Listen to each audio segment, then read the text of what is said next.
She saved every last one of them, and they called her a traitor for it.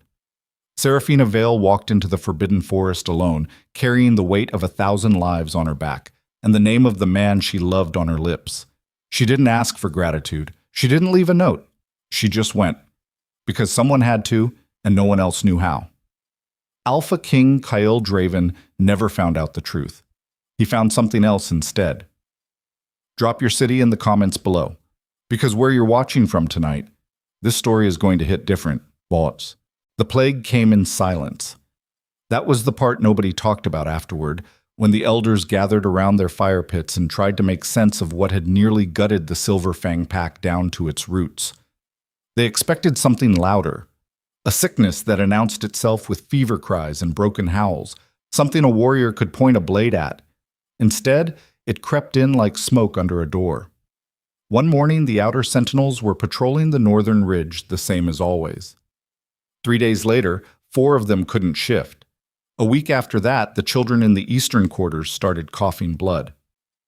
Seraphina Vale had been awake for 31 hours straight when she finally identified what it was.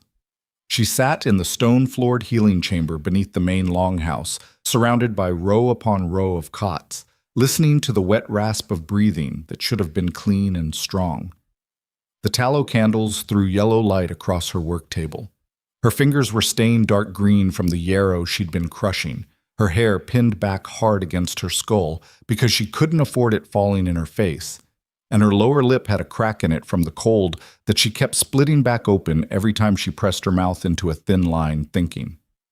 The Wolfpack's Luna Healer had seen a lot of suffering in her 32 years. She had set broken legs in the field during border raids. She had pulled arrows from lung tissue and watched men decide whether they wanted to live badly enough to endure what came next. She had held mothers through labors that went wrong and sat with elders whose minds had started slipping before their bodies gave out. She knew sickness. She had a working relationship with it that was professional, clinical, almost respectful in the way opponents respect each other across a long fight. This was different. The symptom profile didn't match anything in her written records. It didn't match the oral histories she'd inherited from the healer before her, Marin, who'd trained her in this room starting when Seraphina was 9 years old and barely tall enough to see over the edge of the work table. It didn't match the field notes from the 3 border packs who'd sent messengers with updates in the past month, none of whom had mentioned anything like this moving through their territories. Whatever this plague was, it hadn't traveled from somewhere else. It had started here, in Silverfangland. That fact alone made the back of her neck tighten in a way that had nothing to do with fatigue. Luna Vale. The young apprentice, a boy named Drin, 17, serious-faced and trying hard not to show how scared he was, appeared in the doorway. The Alpha King is asking for your report. Tell him I'll have something in an hour. He's asking now. She didn't look up from the samples she was examining. Then tell him I'll have something in an hour. There was a pause behind her. She heard Drin swallow. He said it wasn't a request, Luna. Seraphina set down the instrument she was holding with careful, deliberate precision. She straightened up slowly, turned around, and looked at the boy with eyes that had not slept, and hands that had not stopped working, and a patience that was currently operating on its absolute last reserves. Drin, she said quietly, you and I both know that if I go stand in front of Kyle Draven right now, he will ask me questions I cannot yet answer. And if I cannot answer them, he will push harder, because that is what he does. And I will lose another hour minimum. 47 members of this pack are currently in these cots. 6 of them are children under 10 years old. She picked the instrument back up. Go tell the Alpha King I am working. Drin left. She went back to the sample. 40 minutes later, Alpha King Kyle Draven walked through the door himself. She heard him before she saw him. The specific weight of his footfall. The way he moved through space like the space had already agreed to accommodate him. 6'3", built through the chest and shoulders in the way that came from genuine labor rather than performance. Dark hair that he kept short because longer was a liability in a fight. He had a scar that ran from his left cheekbone down to the corner of his jaw, pale against the brown of his skin, that he'd gotten at 23 taking a blade meant for his beta. He had brown eyes that currently looked like hammered copper in the candlelight, flecked with amber, burning with something banked and controlled, and barely so. He stopped 3 feet inside the doorway and looked at the rows of cots. Something crossed his face that he shut down fast, his jaw set. "Report," he said. "I told Drin. I heard what you told Drin." He didn't move from the doorway. "I'm not Drin." Serafina pulled in a slow breath through her nose. She turned fully to face him, because she had learned a long time ago that turning halfway toward Kyle Draven was worse than either option. It communicated uncertainty. She could not afford to communicate uncertainty right now, because she had too much actual uncertainty happening inside her chest that needed to stay there. 47 confirmed cases, she said. The symptom presentation it's unlike anything documented in Silverfang records. Respiratory deterioration combined with a suppression of the shift reflex. They can't access their wolf form, which, as you know, is what the body naturally uses to fight off infection. Yes, I know how it works. The suppression of the shift is what's killing them. The sickness alone wouldn't be fatal in a healthy wolf, but without the ability to shift, their immune response is cut in half. The disease is engineered to exploit that gap. Silence. She watched him process that. Engineered, he repeated. That is what the evidence suggests. Kyle was quiet for a moment. He stepped into the room properly then, moving between the cots with a controlled deliberateness that struck her the same way it always did. The way he never looked at suffering without actually seeing it, without registering it, even when everything else about him stayed hard and locked down. He stopped at one of the cots where a young sentinel named Wren lay with a rag across her forehead, breathing in shallow pulls. He looked at her face. Then he looked back at Serafina. "How long do we have?" he said. "If the progression rate holds and I can't find an intervention, I estimate the current cases will reach critical within 8 to 12 days. If it spreads further into the pack..." She stopped. "Say it." 3 to 4 weeks before it's systemic, pack-wide. She held his gaze. "It would hollow us out, Kael." She'd used his name. She almost never used his name in a professional context, and they both clocked it in the same half-second. Something shifted in his expression. Barely anything. A fractional softening that anyone else in the pack would have missed entirely. She'd spent 8 years learning to read him, and even she sometimes wasn't sure what she was reading. "Fix it," he said. Like it was that simple. Like the fact that he was saying it made it a viable order. "I'm working on it." "Work faster." "I would love nothing more," she said, and she heard the edge in her own voice and didn't bother smoothing it off. "I have been awake for 31 hours. I will stay awake for 31 more if that's what it takes. But I need resources. I need every pack member with herbal knowledge pulled from their current assignments and set to gathering. I need the restricted archives in the lower vault opened, the pre-accord texts, the ones the previous alpha sealed. Those texts are sealed for a reason. The reason was political. People are dying." Another silence. He looked at her across the candlelit room with those hammered copper eyes, and she looked back at him and neither of them moved, and the only sounds were the ragged breathing of 47 sick wolves and the candle flames pulling in the draft from the door. "I'll have the vault opened by morning," he said. "You get me a solution." He left. Serafina turned back to her work table and pressed both hands flat against the stone and breathed for a moment. Just breathed, allowing herself that and nothing else. Then she picked up the next sample and kept going. The restricted archives smelled like thyme and damp stone and something older than either, a mineral underlayer that pressed against the back of the throat. Serafina carried her own lamp down the narrow stairs because the torches down here were too smoky for reading, and she moved through the shelves with the specific urgency of someone who knew how to use fear as fuel instead of letting it eat her. The pre-accord texts were exactly as chaotic as she'd expected. No organizing system. Bundles of loose parchment tied with cords that had mostly rotted through, clay tablets stacked without labels, rolls of bark cloth that fell apart at the edges when she handled them. She worked through them methodically, skimming first for any language that matched the symptom profile she was tracking. 7 hours in, she found it. The text was written in an older dialect, dense and compressed, the kind of archaic Silverfang that took concentration to parse. But the symptom description was unmistakable. Shift suppression. Respiratory deterioration. The sickness had a name in the old language, the hollow cough, and it had happened once before, centuries back, during a period the text referred to only as the Black Turning. She read the passage 3 times. Then she read the cure. Her hand holding the lamp went very still. The hollow cough could not be broken by conventional medicine. The text was clear on this. The plague was essentially a curse in biological form. It had a spiritual component that herbalism and tinctures couldn't touch, because the suppression of the shift wasn't purely physical. It was a severance. Something had been cut between the afflicted wolves and the animistic force that powered transformation. To heal it, that force needed to be replenished, and the replenishment required a sacrifice of life energy proportional to the scale of the infection. The math was brutal and simple. The larger the pack afflicted, the larger the sacrifice required. For 47 wolves, potentially the entire Silver Fang pack, the sacrifice required was total, not partial, not a shortened lifespan or a borrowed decade. Total. The healer would die. Serafina sat on the cold stone floor of the vault with the text across her knees and stared at the far wall for a long time. The lamp burned. Somewhere above her, 47 people were breathing in wet, shallow pools. Down the hall from her chamber, in the room that had once been his father's and was now his, Cale Draven was probably still awake, probably still at his war table, probably running numbers she couldn't help him with, and outcomes she didn't want to think about. She thought about him anyway.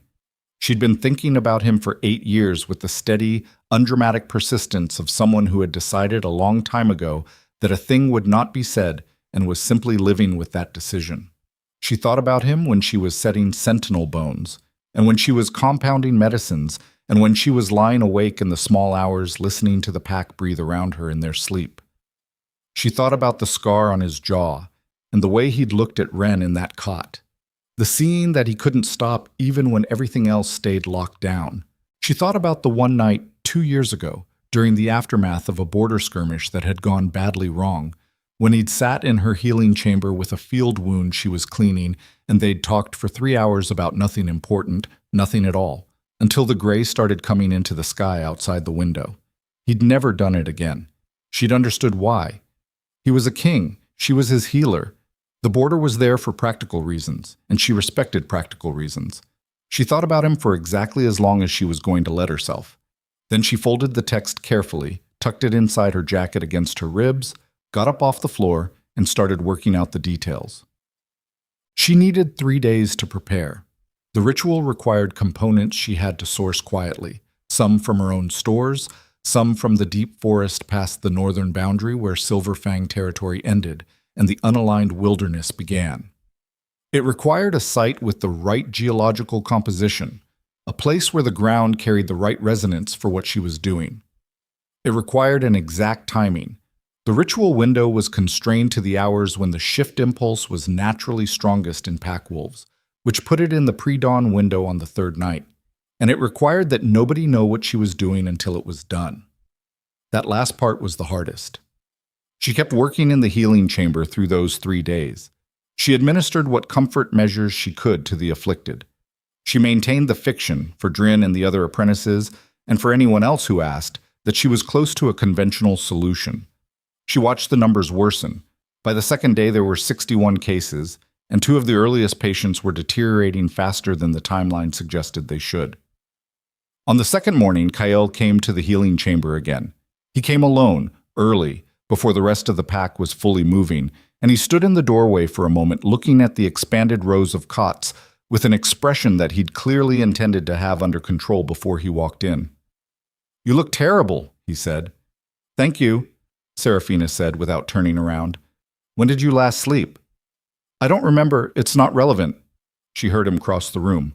He stopped just behind her left shoulder, close enough that she was aware of his warmth, because it was cold in the healing chamber, and it was always cold this far north in the early autumn. And Kyle Draven ran hot in the way that alpha wolves did, a biological fact that had nothing romantic about it and that she was choosing to treat as entirely clinical. "The Eastern Border Scouts are reporting strange movement in the tree line," he said quietly, so the patients wouldn't hear. "Something is circling, won't come within range to identify. Could be displaced pack wolves from the Ashcroft territories. They've been unsettled since their alpha died. Could be. He didn't sound like he thought it was. I want to assign a guard detail to the healing chamber. I don't need guards. I didn't ask if you needed them. She turned to face him. He was closer than she'd registered, maybe a foot, maybe less, and the candlelight from the center of the room caught the side of his face and the scar on his jaw and the particular set of his eyes that she'd spent 8 years cataloging without ever intending to. Kyle, she said, and again there was that fractional thing in his expression at the name.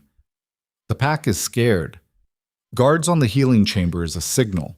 It tells every wolf here that their Luna healer needs protection, which tells them the situation is worse than they know, which will compound the fear response, and that is genuinely bad for the sick ones. Fear slows the body's already compromised. I know what fear does to the body. Then you understand my objection. He held her gaze for a 3 count. She held it back. No guards, he said. But you check in with me, every 12 hours. She wanted to tell him she wouldn't be here in 12 hours. She didn't. Agreed, she said. He looked at her for another moment. That quality of seeing that he couldn't shut off, fixed on her face, reading something there that she hoped was too deeply buried to decode. Then he turned and walked out. Serafina stood very still in the middle of the healing chamber until the sound of his footsteps faded. Then she said very quietly to the room, "I'm sorry." Nobody heard her. She intended nobody to. On the second night, she made a mistake.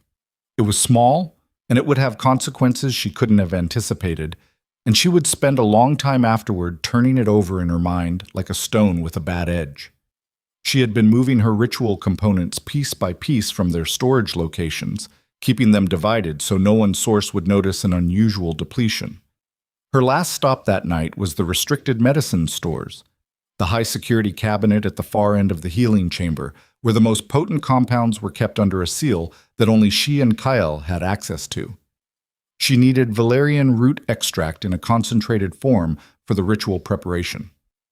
She took the specific vials she needed, locked the cabinet behind her, and walked back through the healing chamber past the sleeping patients and the apprentice, Drin, who she thought was asleep on his cot in the corner. He was watching her. She met his eyes. He looked quickly away, pretending he hadn't been. She made note of it and kept walking and told herself it didn't matter. He wouldn't know what he'd seen. The vial was indistinguishable from a dozen others in her kit. But something in the way he'd looked away had been fast in the wrong direction. The direction of someone who'd seen something they recognized, not just someone startled from half sleep. She almost stopped, almost turned back, almost sat down beside him and told him the truth. Because she trusted Dreen in the way you trust someone who has shown you their quality consistently over time and has never given you a reason to doubt it. But there was a second possibility sitting quiet in the back of her mind that she hadn't fully let herself look at yet. Someone had engineered this plague. Someone had constructed a biological weapon specifically calibrated to Silverfang physiology, deployed it inside their own territory, and ensured it would spread through the pack's most vulnerable members first. That required access. Pack-level access. The kind of access you only had if you'd been inside Silverfang walls for years. She walked past Drin and said nothing. The decision settled somewhere in her chest like a swallowed stone, cold and specific. She could not trust anyone. Not now. Not with this.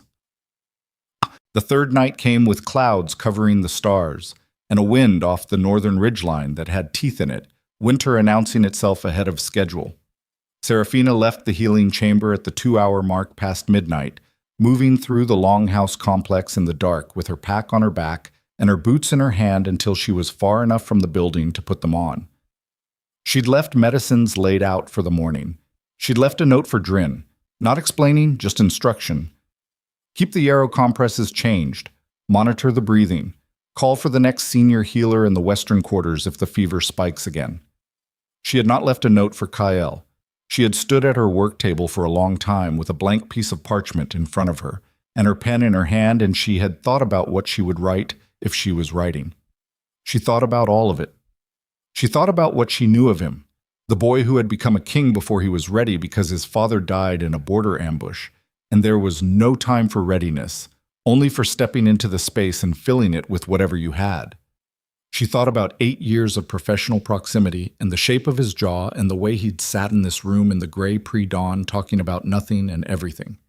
She thought about the fact that he was going to wake up tomorrow and she was going to be gone, and he was going to have no context for understanding why. She put the pen down. She took the blank parchment and folded it twice and set it back in the drawer.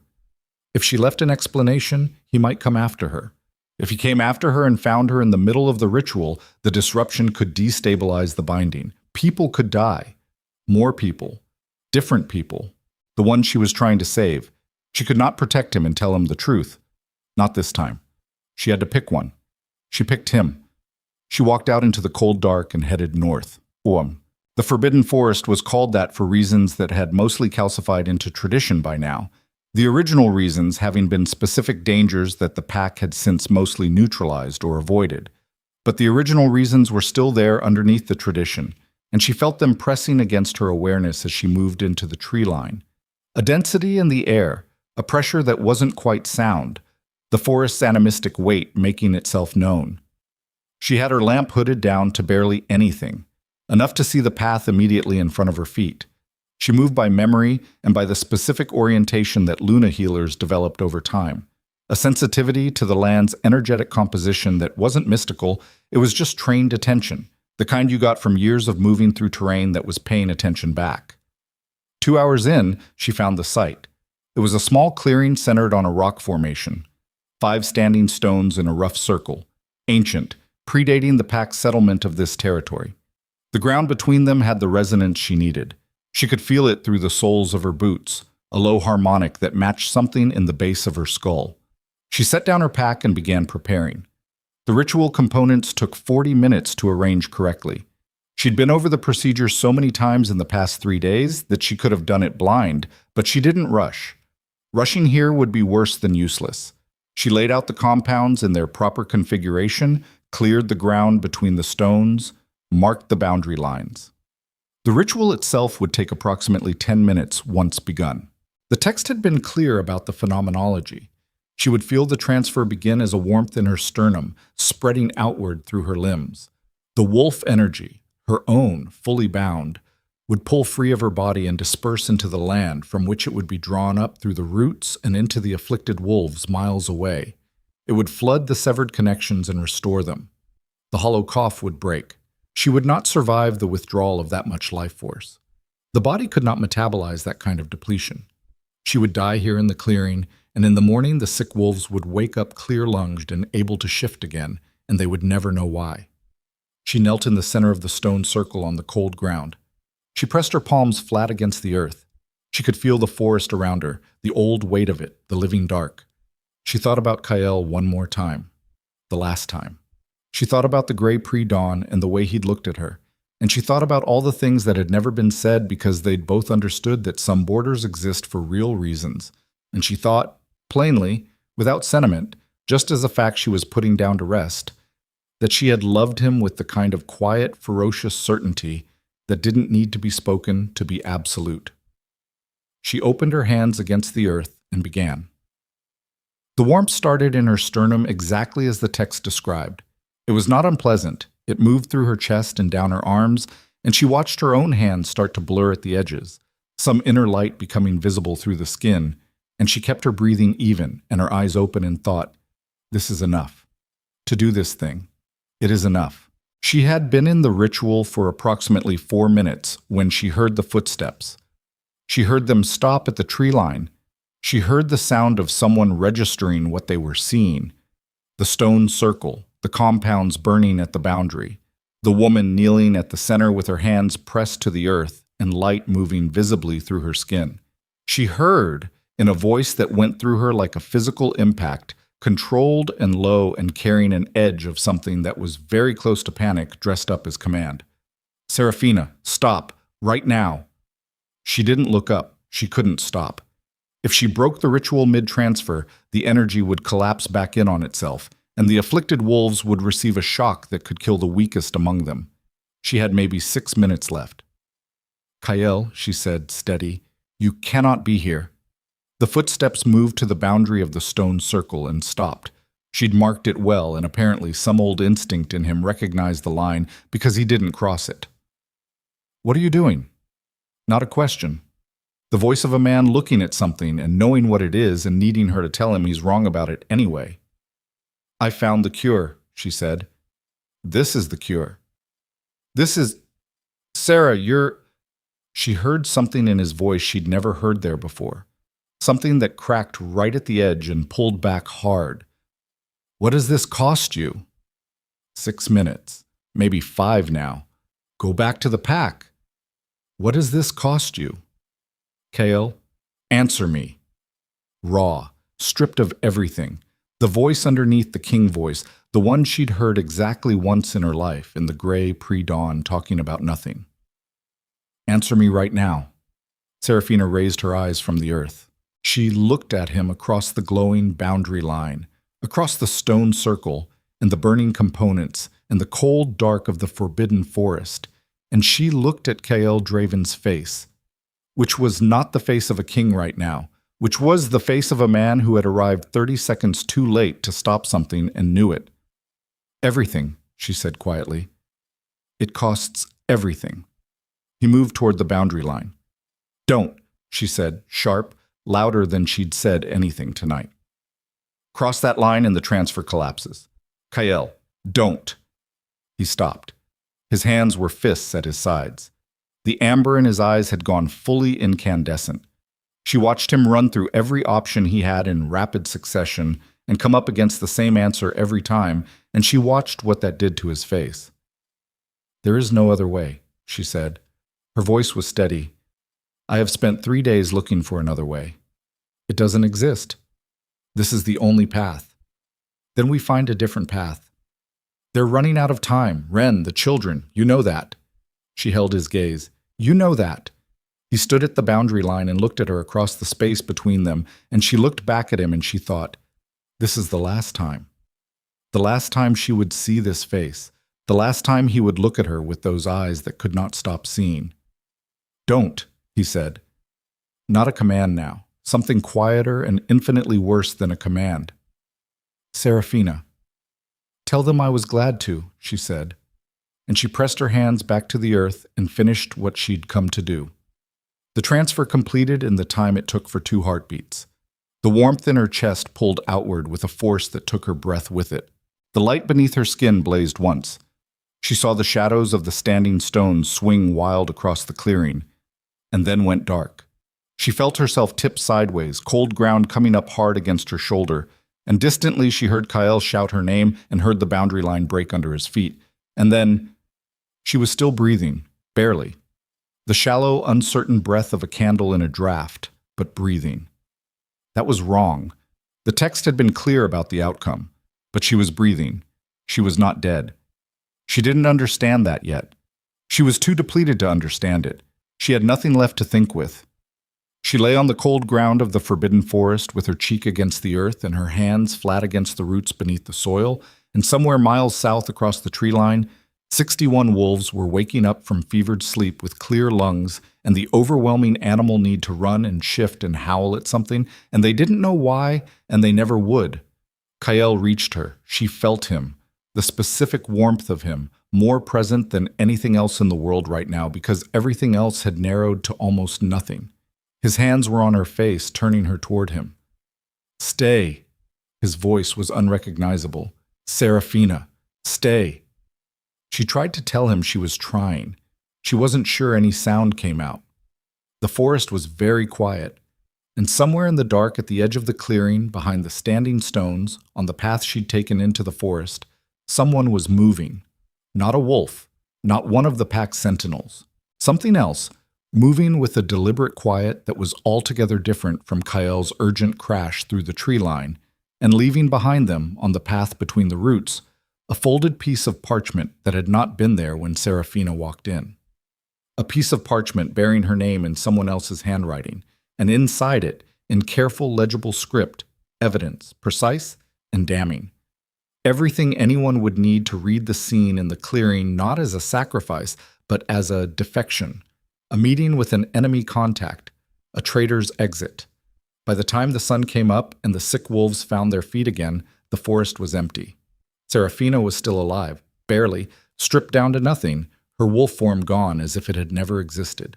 And Kael Draven was kneeling over her on the cold ground, her pulse thin and threading against his fingers, reading a piece of parchment that someone had left for him to find. His face, when he finished reading, his face was something she would never see, because she was already too far under to watch what it became. The wolves came back to themselves before the sun cleared the ridgeline. Ren was the first one to shift. She didn't understand what was happening. One moment she was lying in a sweat-soaked cot with her ribs feeling like they'd been packed with wet sand, and the next her body simply did what it had been straining toward for 12 days, the turn coming up through her spine like a wave breaking, clean and sudden and involuntary. She hit the floor as a wolf before she'd finished registering that she was standing. The apprentice Drin stumbled backward into a cabinet. Around him, in the rows of cots, other patients were stirring, sitting upright, looking at their own hands with the dazed expression of people who had been told they were dying and had believed it. By the time Drin ran to find the Alpha King, every one of the 61 infected wolves was either shifted or shifting. Some were crying. Some were laughing in the hoarse, broken way of people who hadn't expected to have the occasion. None of them knew why it had happened. Kael was not in his chambers when Drin came looking. He was not at the war table. He was not on the training ground or the North Wall or any of the places a king stationed himself when his pack needed him visible. He was in the Forbidden Forest, and he had been there all night, and he was kneeling in a stone clearing with a woman who was barely breathing and a piece of parchment he had read 11 times and could not stop reading. But he carried her out himself. He didn't wait for a runner or a stretcher or the senior healer from the western quarters. He picked Serafina up off the cold ground with the parchment folded inside his fist and walked back through the tree line with her against his chest, and he did not speak, and he did not look at her face. The pack saw him come in through the northern gate. They had gathered. Word had spread fast about the sudden recovery, and wolves were spilling out of the longhouse into the early gray, shifting and unshifting and wanting to be near each other the way the pack always did after a collective shock. They parted for him in silence. He walked through them without acknowledging a single face. He brought her to the healing chamber and laid her on the work table, her own table, the one she'd stood at for 31 hours straight, and he stood back and looked at what was in front of him. She was alive. That was the word for it. Her chest was moving. Her pulse, when he pressed 2 fingers to her throat, was there. But the quality of it was wrong, thin and irregular, the pulse of something that had been almost entirely spent and was running on residue. Her face was the color of bleached bark. Her hands, when he turned them over, were marked from palm to wrist with faint burn lines where the energy had passed through. And her wolf, the specific animistic presence that every pack wolf carried, that subtle vibration in the air around a shifter that you learn to read without thinking about it, was simply absent, not suppressed, not hibernating, gone. He set the parchment on the table beside her. He stood with his hands flat on the stone surface and breathed for a controlled moment. Then he looked at what the parchment said again. The handwriting was meticulous. Whoever had written it had taken their time. The letter described, in clear and specific detail, a covert meeting between Silverfang's Luna Healer and a representative of the Iron Moor clan, Silverfang's primary rival to the east, the pack responsible for 3 border incursions in the past decade and the death of Kael's second lieutenant 2 years back. The letter described Serafina providing detailed information about the pack's medical vulnerabilities. It described compensation. It described a planned extraction. The Luna Healer slipping out of Silverfang territory under cover of the outbreak she had helped engineer. The date on the letter was 3 days ago. Kael picked it up and set it back down and stared at her face.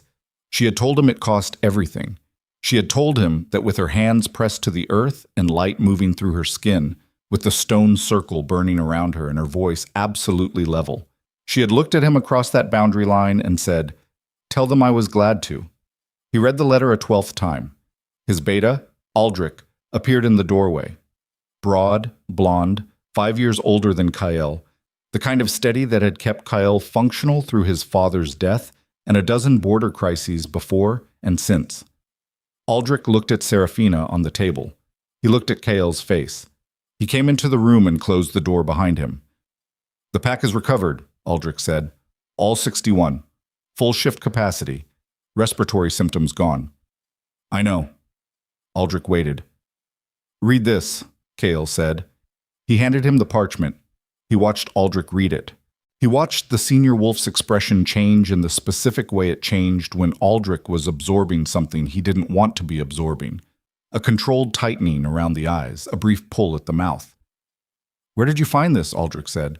"In the forest. On the path she took in." "Left there." "Left there." Aldrich looked at the parchment and then at the woman on the table and then back at the parchment. "Kyle, she saved them," Cale said. His voice came out level. He was making it level the way you made a blade level, by applying deliberate force. "Whatever this says, she went into that forest and she performed a ritual, and 61 wolves are alive because of it. The letter says she engineered the plague." "I know what the letter says. If she engineered it, the cure becomes, I was there, Aldrich." Something shifted in his voice. Not loud. The opposite of loud. A compression that was worse. "I watched her. What she did in that clearing was not a woman completing a mission. It was, she was dying. She was choosing to die." Aldrich set the parchment down on the table. He looked at Serafina's hands, the burn lines from palm to wrist, the evidence of something irreversible. He was quiet for a moment. "I don't know what to tell you," Aldrich said. "I'm not asking you to tell me anything." Kyle picked the parchment up again. "I'm telling you what I saw. And I'm telling you that what you saw in that clearing and what the letter describes are not necessarily exclusive." Aldrich's voice was careful, the voice of a man who was his king's oldest friend and understood what that required right now. Someone who creates a problem and then solves it heroically is still someone who created the problem. Kyle didn't answer. "The pack is going to ask questions," Aldrich said. "They're already asking. Why did the plague break overnight? Where is the Luna healer? Why did she disappear without a word to anyone?" "She didn't disappear. I know where she is." "Kyle," Aldrich's voice dropped. "You need to be the king right now, not—" He stopped. "Finish it. Not whatever else you are when you're in this room." The silence between them had a specific weight. Cale looked at his beta, and Aldrich looked back at him with the steady, unflinching regard of someone who had earned the right to say what he'd just said and would not take it back. Kyle folded the parchment and put it in his jacket pocket. "Get the council together," he said. 2 hours. "What?" She regained partial consciousness on the second day. Not lucid. Not in any way that constituted a real waking. She surfaced briefly, registered the ceiling of the healing chamber, registered the smell of yarrow and tallow smoke, made a sound low in her throat. Drin, who had not left her side except to eat, leaned forward. "Luna Vale, can you hear me?" Her eyes moved, found his face. Something in them. Recognition, maybe, or its border. "The pack," she said. It came out barely formed. The consonants collapsed. "They're recovered, all of them." Something in her face shifted. Not a smile. Something quieter and more complete than a smile. Her eyes closed again. She didn't surface again for another full day.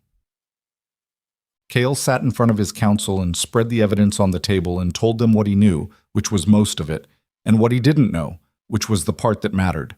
The council was 7 wolves. Senior pack members, some of them old enough to remember the previous alpha's time.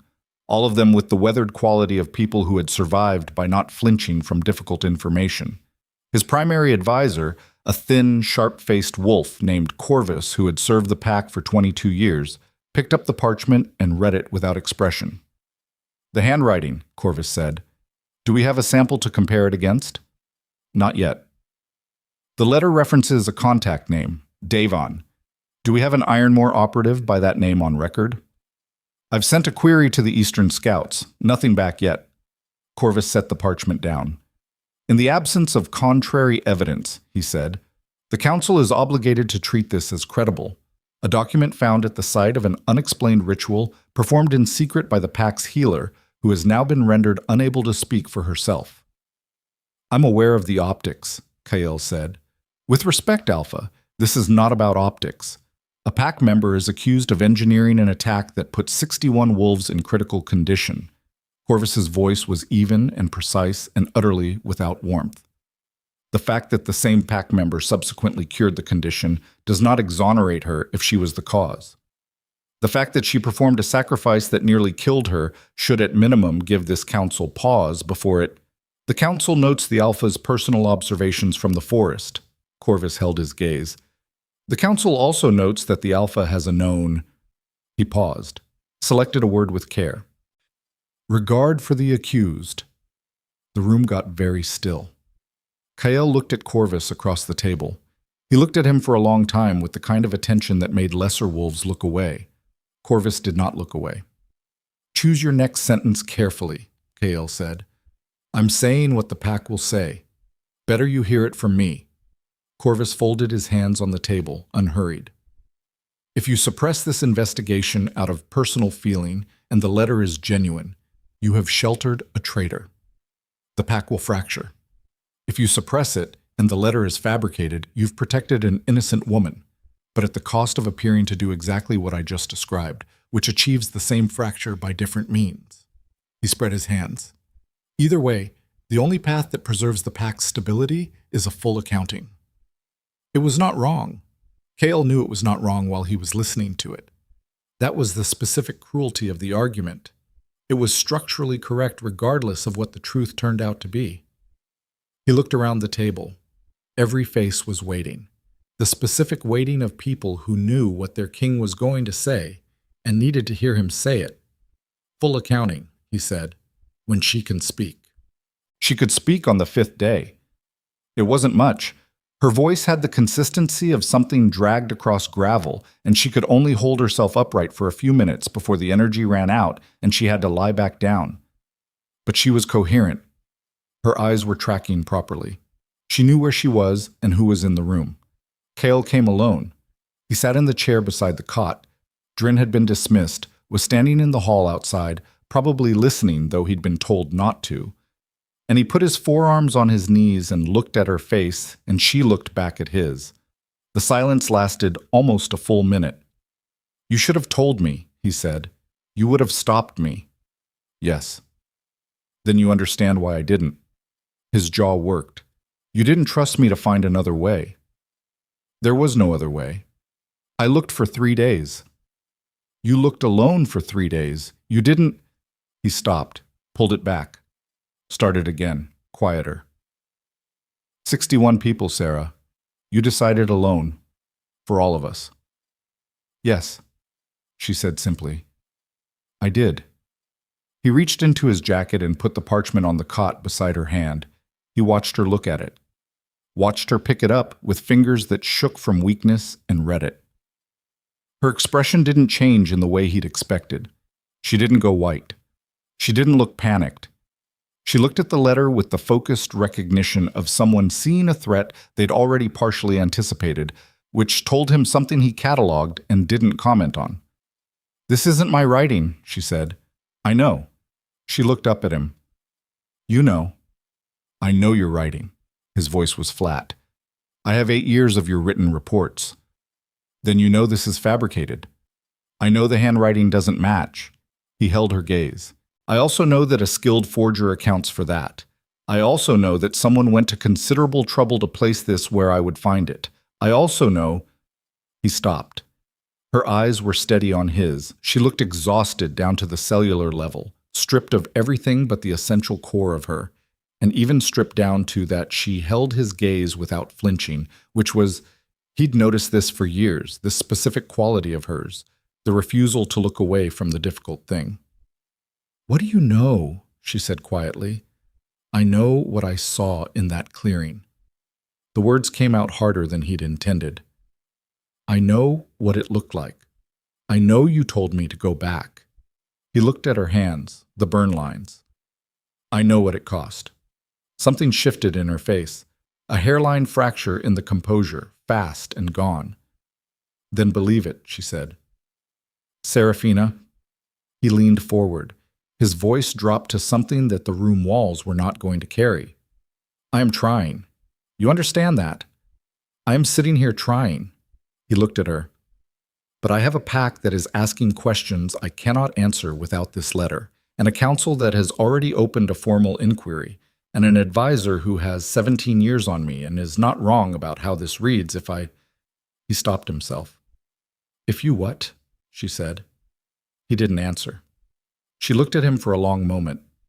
He watched something settle in her face, a decision, or the acceptance of one, the kind of settling that happens when a person finishes fighting a current and starts swimming with it. Then do what you have to do, she said. For the pack. Don't. His voice came out raw. Don't make it that clean. It is that clean. She lowered the parchment to the cot. You have 61 wolves who need their king to be certain right now. You can't afford to be uncertain about this, not visibly. She paused. I know what I did and why I did it. That doesn't change based on what you decide. He stood up. He stood up and picked the parchment off the cot and stood at the side of her bed and looked at her face with everything he was refusing to say, sitting in his chest like a fist. And she looked back at him and let him carry it, and outside the window the pack was moving through their morning routines, alive and shifted and whole, and he had put them there by 17 years of grinding work, and they needed him to still be what he was. He walked to the door. Kael, she said. He stopped, didn't turn. Don't execute anyone on my account, she said. Whatever you decide about me, don't let them use this to put blood on your hands that isn't yours. He opened the door and walked out and did not look back. And in the hall, Drin pressed himself against the wall and looked at his Alpha King's face and had the intelligence not to say a single word. Kovam. The formal declaration came 3 days later, read before the assembled pack in the main yard by Corvus in the flat official cadence of pack law. Seraphina Vale, Luna Healer of the Silverfang pack, was hereby declared a person under inquiry for potential acts of deliberate harm against pack members and unauthorized contact with rival clan representatives. Pending the completion of the inquiry, her rank and title were suspended. Her access to pack facilities was revoked.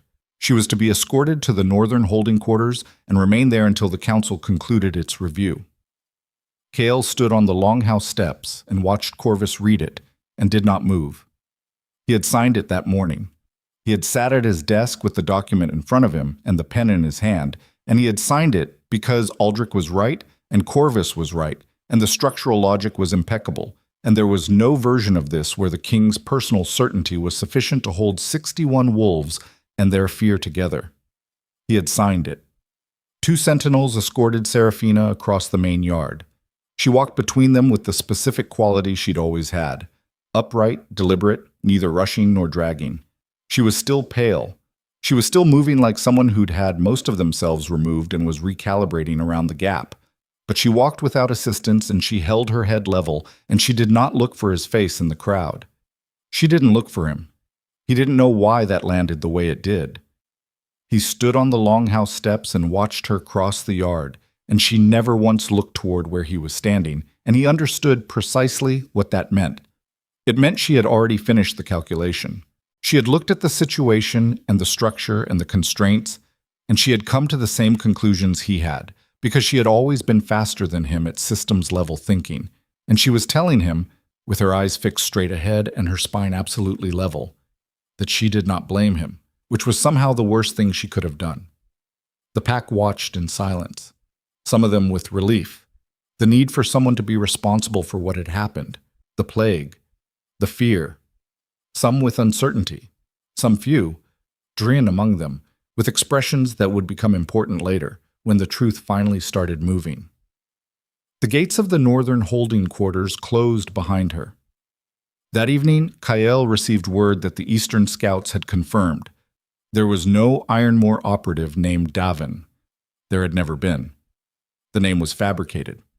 He sat with that information for a long time. Then he received the second message. The second message was from his outermost border scouts, from the territory 60 miles northeast, a stretch of contested land that had been quiet for years. 3 settlements had been attacked in the past 2 weeks. Not raided, attacked, burned. Survivors described a coordinated pack of rogue wolves moving in formation, which was not how rogues behaved. Rogues were unaffiliated, feral, operating individually or in loose, opportunistic pairs. Wolves moving in formation had a leader. Wolves with a leader had a purpose. Cale read the report and read it again, and felt the shape of something large and patient moving beneath the surface of the last month's events, the way you felt the current under a river before you saw the rapids. Someone had engineered the plague. Someone had planted the forgery. Someone had made very sure that the one wolf with both the knowledge and the will to stop the plague would be discredited at the exact moment the pack's attention was directed inward. He looked at the door that led to the north end of the compound. He had just signed the order that locked it, and 60 miles northeast, something was coming. The scout's name was Farron, and he had ridden through the night. Cale could see it on him, the horse sweat still drying on his jacket, the particular exhaustion that settled in around the eyes when a man had been moving fast for too long and had not let himself stop because what he was carrying didn't permit stopping.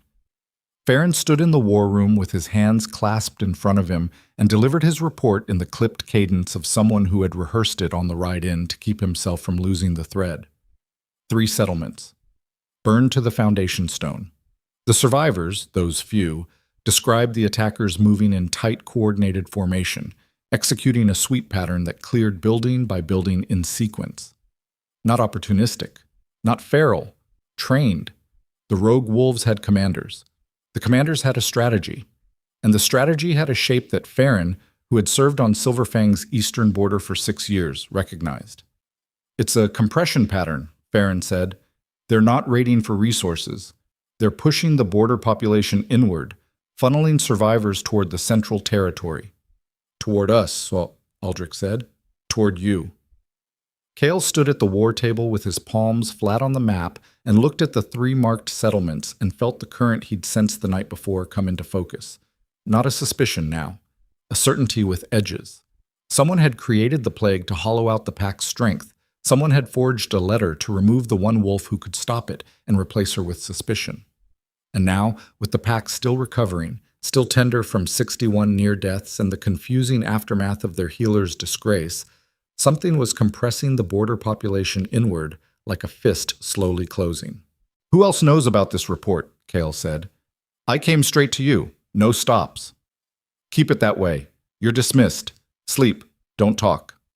Farron left.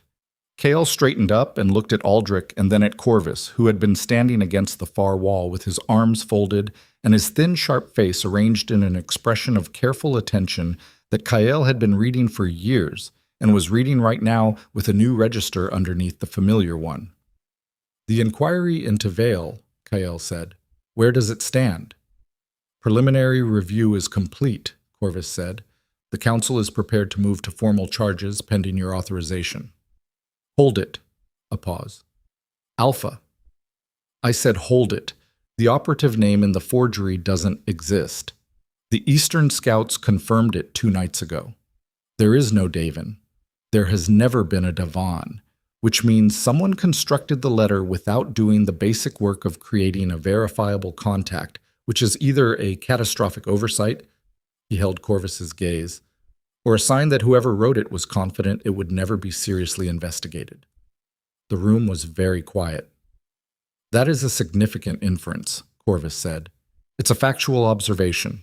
Someone was confident the letter would land and stick. Someone who knew the pack's internal dynamics well enough to predict that the Alpha would sign the inquiry order, and the council would proceed without pulling the thread on a fake operative name. Cale straightened up from the table. Someone with 17 years of proximity to exactly how this pack makes decisions. Corvus unfolded his arms slowly. You're describing a very serious accusation. I haven't accused anyone of anything. Cale looked at him. I'm describing the evidence. You're the one who told me to follow the evidence wherever it goes. Another silence. Corvus's expression had not changed in any dramatic way. That was what struck Cale. Not a flinch, not a tell, just the same careful, attentive face he'd been wearing for 22 years in this pack's service, through 3 Alpha transitions, through border wars and internal disputes, and every crisis the Silverfang had survived. That face had been in the room for all of it. Cale thought about that. He thought about how long you had to be in a room before you became part of the walls. He thought about how a man who understood every mechanism of a system was uniquely positioned to introduce the exact failure that no one would think to look for. He thought about the plague's timing, not random, not opportunistic, but precisely calibrated to arrive when Silverfang's healer was at the peak of her competence and influence, when the cure would require the kind of sacrifice that could be read, with the right framing, as something else entirely. He thought about Corvus reading the forged letter in the healing chamber, taking his time, setting it down with the practiced neutrality of someone who already knew what it said. "Get out," Kael said. Aldrich looked at him. "Kael, both of you, out." He went to the northern holding quarters alone. The sentinels at the door stepped aside without comment. Alpha's prerogative, no order required.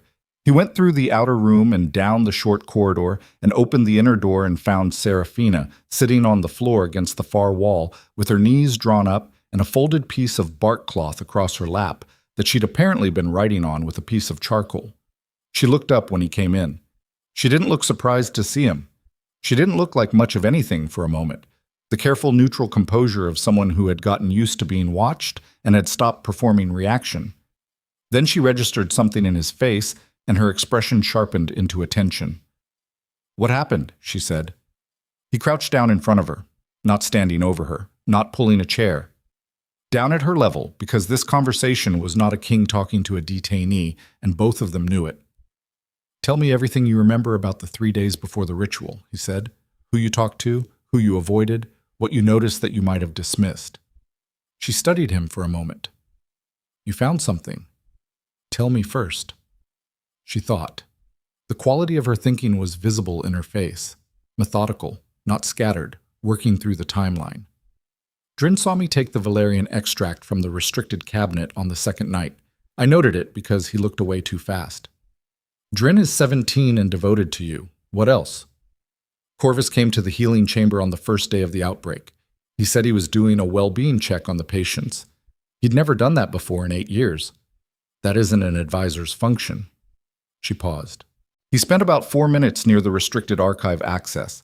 I thought he was looking at the patient roster on the wall. The roster is not on that wall." Kael looked at her. "He was near the cabinet," she said. "Yes. He could have taken an impression of the lock. He already had access to the restricted archives through the council authority. He could have been inside the vault before I got there." She stopped. Something moved across her face, a composite of things. The particular expression of a person watching a past moment reassemble itself into a shape that had been there all along, invisible because they'd been looking at the wrong foreground. The pre-accord texts. If he knew about the Holocaust cure, if he'd read those texts before I did, he would have known the outcome, Kael said.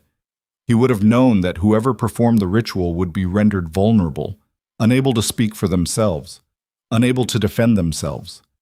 And he would have had 3 days to prepare the letter while I was preparing the ritual. Her voice was very even, too even.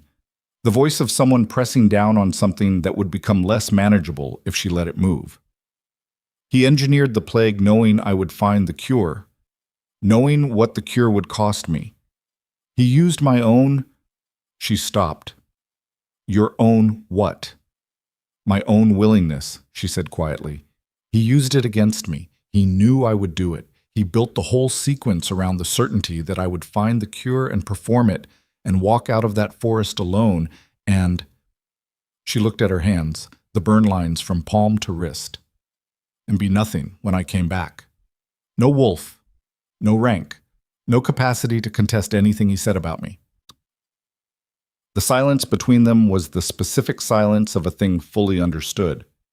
"He wanted your position," Kael said. "He wanted the Pack's medical infrastructure under council control. If the Luna Healer's role reports to the Advisor's Council, instead of directly to the Alpha, the Council controls what the Alpha knows about the Pack's physical condition." She looked up at him. "That is a significant amount of power." "I know what it is. Corvus has been building toward it for years. Small things. Recommending candidates for the apprentice healer position, proposing administrative reviews of the healing chamber's resource allocation. Individually, each thing looked like reasonable governance." She shook her head slightly. "I noticed. I logged it. You didn't bring it to me. I didn't have proof. I had pattern recognition and instinct. I would have listened, he said. She looked at him steadily. Would you have? He held her gaze and did not immediately answer, because the honest answer and the comfortable answer were different answers, and she would know the difference. I don't know, he said. Something in her face softened fractionally, the honesty landing better than certainty would have. I should have tried, she said. He stood up. He moved to the door and then stopped with his hand on the frame and his back to her. I'm going to need to do this carefully, he said. If I move on Corvus without enough ground under me, he'll use the existing inquiry to paint it as the alpha suppressing charges against a personal interest. The council will fracture. I need evidence that can't be argued with. I know. That means you stay here for a little longer. A pause. I know that too. Serafina. He kept his back to her. He didn't trust his face right now. I signed that order because Aldrich and Corvus were both right that I couldn't hold the pack's stability on my personal conviction alone. That is true. It is also... He stopped. It is not the whole truth of why I signed it. She didn't say anything. I was afraid, he said, that the letter was real, that what I saw in the clearing was... He stopped again. That I had been reading you wrong for 8 years. That everything I thought I knew about you was something I'd constructed because I needed it to be. He pressed his forehead briefly against the doorframe. 1 second. I was afraid of what it would mean if you'd betrayed us. Because of what you... He cut it off. The room was very quiet.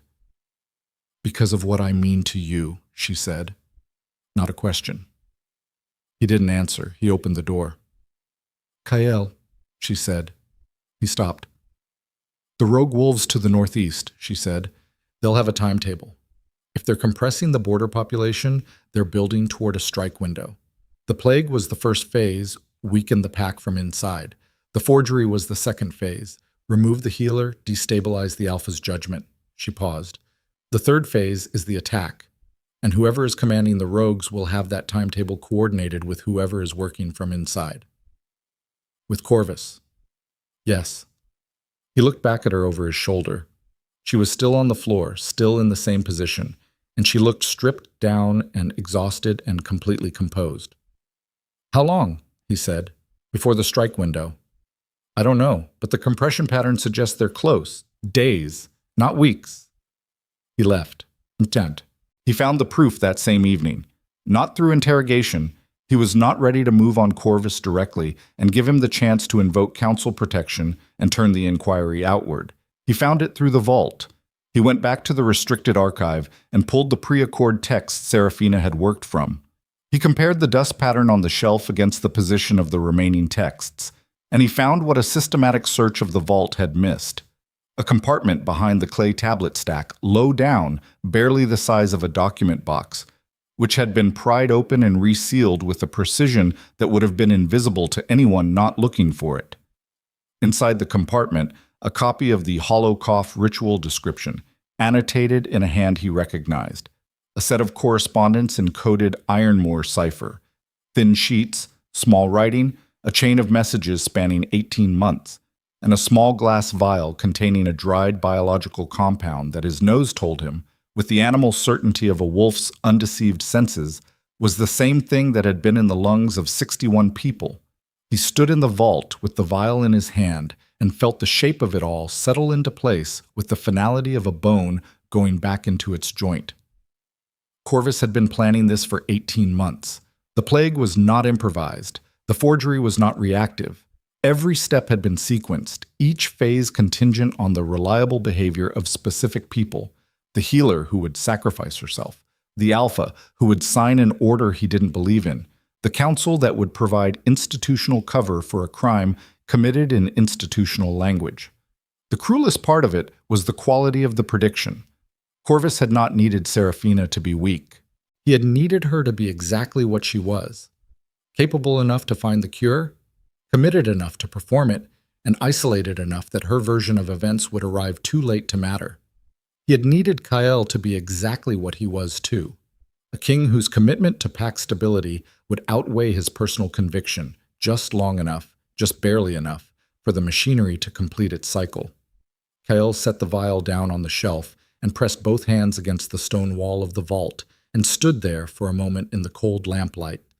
The anger in his chest was not the hot kind. It had burned past that into something lower and quieter and far more dangerous.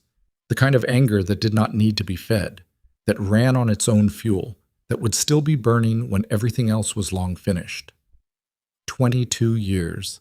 He had been 7 years old when Corvus entered his father's service. He had grown up in this pack watching Corvus navigate the council table with that precise, unhurried intelligence, had taken his seat as alpha and inherited the advisor along with the title, had signed his name to decisions shaped by Corvus's council for 10 years without registering that the council had a separate destination. He thought of his father. He thought of his father's death in a border ambush that had been, at the time, attributed to Ironmoor aggression. Ambushed on a route that required someone with access to Silverfang's patrol schedules to have communicated to Ironmoor operatives. He stood in the vault with that thought and did not put it aside. Then Aldrich appeared at the top of the stairs. Kael. Aldrich's voice was tight in a specific way that moved Kael up the stairs fast without needing another word. Corvus is gone. His quarters are cleaned out. The gate watch on the East Passage, he dismissed them an hour ago on council authority, told them you'd authorized a perimeter adjustment. Kael moved through the longhouse at a controlled run. The northern holding quarters, he said. Aldrich was already ahead of him. The sentinels at the door were down. Not dead. Unconscious, breathing, something administered fast and silent. The outer room was intact. The inner corridor was intact. The inner door was open. The room was empty. Serafina was gone. On the floor where she'd been sitting, the piece of bark cloth she'd been writing on. Kael picked it up. 6 words in charcoal, her handwriting written in the cramped, urgent script of someone who had very little time. Corvus. He knows, you know. Rogue strike tonight. Kael looked at the words for 1 second. Then he was already moving, already calling formations, already pulling the pack's war structure up from its foundations because the third phase had arrived ahead of the timetable, and the woman who could have told him exactly how the attack would be structured was somewhere in the dark between the holding quarters and wherever Corvus was taking her, and the crimson moon was rising over the eastern ridgeline, and the rogue wolves were coming. He hit the main yard at a full run and heard, 60 miles of border compressed into the sudden close thunder of it, the howls beginning.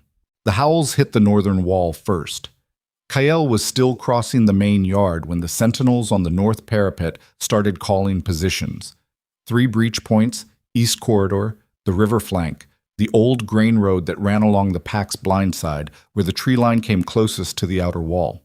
Coordinated. Simultaneous.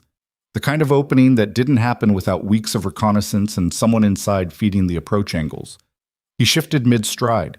The wolf he became was large and dark, and moved the way he'd moved since he was 17, and his father put him through the border patrol rotations personally. Low, fast, burning through ground with the controlled economy of something that had learned not to waste itself. He hit the north wall at the base and went up the stone footing in 4 bounds and landed on the parapet beside his senior sentinel, a scarred veteran named Breck, who was already in wolf form and tracking the tree line with his ears flat. Kael shifted back. Numbers. Can't fix a count yet. They're holding the tree line, 40 minimum, could be double. Weaponed? Some. Blades mostly. And something else. Saw a flash from the east flank. Looks like fire compounds. Fire. Against a pack holding timber frame structures inside a stone perimeter. Someone had thought this through all the way to the end. Where's Aldrich? River flank. He took 12 wolves down 20 minutes ago when the first movement showed. Kael looked at the tree line and did the math that every commander did in these first compressed seconds. What he had, what was coming, what the ground between them would cost. The pack was 61 wolves recovered from near death 2 weeks ago. Recovered, yes, but not rebuilt. Strength came back before endurance. He'd be running fighters who could shift and move and hold a line for 20 minutes before the tank ran dry. Against a trained rogue formation with fire compounds and an interior contact who had just walked Serafina out of holding. He thought about Serafina for 1 second and put it in a box and closed it, because if he opened that box right now, it would compromise every decision he made for the next hour, and she would be the first to tell him so. "Hold the parapet," he said to Breck. "Nobody engages until I'm back on the east corridor. Pass it down." He went back down the wall and started running. But the east corridor breach happened before he reached it. He heard it, the specific sound of a gate section giving way, which was less dramatic than stories made it and more definitive. A structural concussion followed by the absence of the resistance that had been there a moment before. He rounded the inner longhouse at a dead run and found the corridor mouth already filling with rogue wolves, 4 of them through, a 5th wedging the gap, and 3 silver-fanged sentinels trying to hold a line that was 3 wolves short of the numbers needed to hold it. He hit the gap at full shift. What happened in the next 90 seconds was the kind of close-quarters fighting that didn't leave room for observation. Pure body knowledge, the accumulated muscle memory of 20 years of border work and sparring, and the particular education of a man who had been in enough genuine fights to know that thinking slowed you down past a certain threshold. He took a blade across the left shoulder in the first exchange, deep enough to feel it, but not deep enough to compromise the arm, and filed it away. He put 2 rogues down and held the corridor mouth long enough for his sentinels to reform the line. The 5th rogue didn't make it through the gap. Kael shifted back, breathing hard, the shoulder wound pulling with each inhale. The corridor held. He turned to the nearest sentinel, a young wolf named Cassiel, 18, blood on his face from a cut above the eye that he wasn't acknowledging. "You're bleeding," Kael said. "So are you, Alpha." "Then we're even. Hold this line. Nobody comes through." He moved.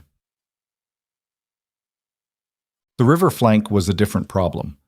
Aldrich had held it, but at cost. 3 wolves down, 2 more compromised, and the rogue formation on that side wasn't pressing anymore, which meant they'd achieved their actual objective on the flank, and the assault there had been a distraction. Kael registered this while he was still 60 yards out, reading the geometry of it, and changed direction without breaking stride. They weren't trying to breach the river flank.